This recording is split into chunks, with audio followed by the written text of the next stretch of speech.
What's up everyone, Dylan back at it again for another Last Month in BMW, where we cover all the BMW news that's been happening last month, which in this case was March of 2025. Another month, another episode, so let's cover all the facts of March of 2025 in this episode of Last Month in BMW.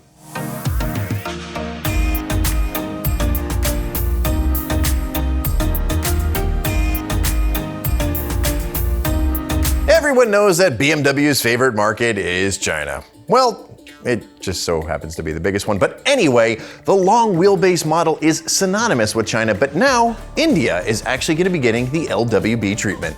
Currently, the 330 Li M Sport is the only model being sold in India, but soon a diesel model will be released as well. So what do you think of the long wheelbase model? Do you think it's gimmicky, or would you ever consider getting one? Let us know in the comments below. We've been talking about the i3 sedan for some time now, and now we finally have some rumored production dates. July of 2026 is when you might be expecting them in Europe, and November of 2026 for North America. What do you think? Are you eagerly awaiting the all-electric 3 Series, or are you going to be holding on to your internal combustion engines for as long as you can? Let us know.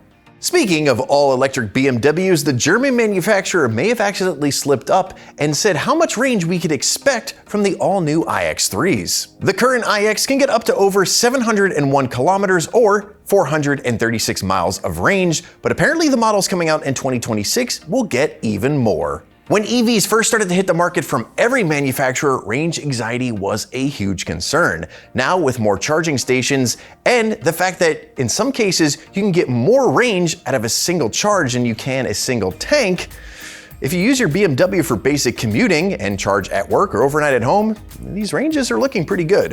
The BMW Skytop. Once a concept, now a limited run, and now still not done despite being entirely sold out. To have that kind of money.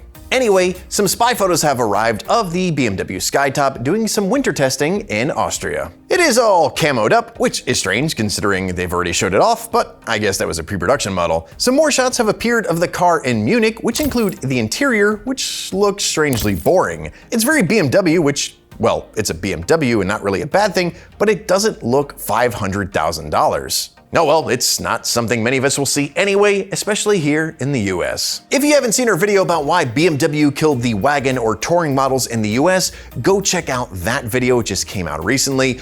But sadly, we have another confirmation, the G81. Sylvia Neubauer, Vice President Customer Brand Sales at BMW M, has confirmed that the G81 M3 Touring will never come to the US, saying that it's just too late for the current model of the M3 Touring.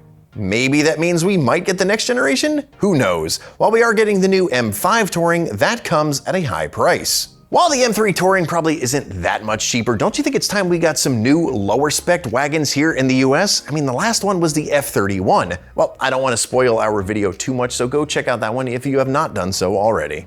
EVs, it's all anyone has been talking about recently, including us. But when it comes to BMW M, people are wondering what that's going to mean for the performance line of BMW. Well, they're not only open to it, but pushing it. Plug-in hybrids are here and all-electric M cars are coming. BMW M states that all-electric won't be the only option, but does that mean that each M car is going to be getting a fuel-burning equivalent, or is it something along the lines of, well, the M3 is going to be all-electric only, but don't worry, you can get an M5 if you want to burn fuel.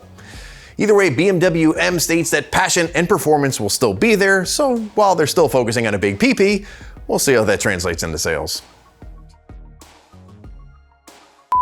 Japan loves to do final editions of certain vehicles. We covered the final edition M8 back in October, but now the final edition of the A90 Supra. 300 units will be sold in Europe and Japan only, of course, marking this the end of this generation Supra. The Supra, sorry. Is that joke still funny? Anyway, it'll make 429 horsepower and 420 foot-pounds of torque, making it the most powerful B58 from the factory, according to the BMW blog.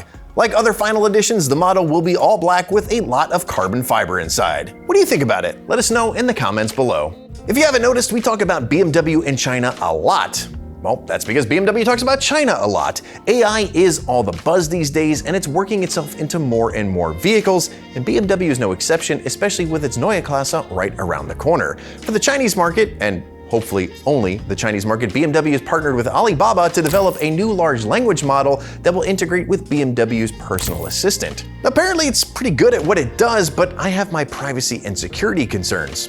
Call me a conspiracy theorist, but I daily drive a 20-year-old car for a reason.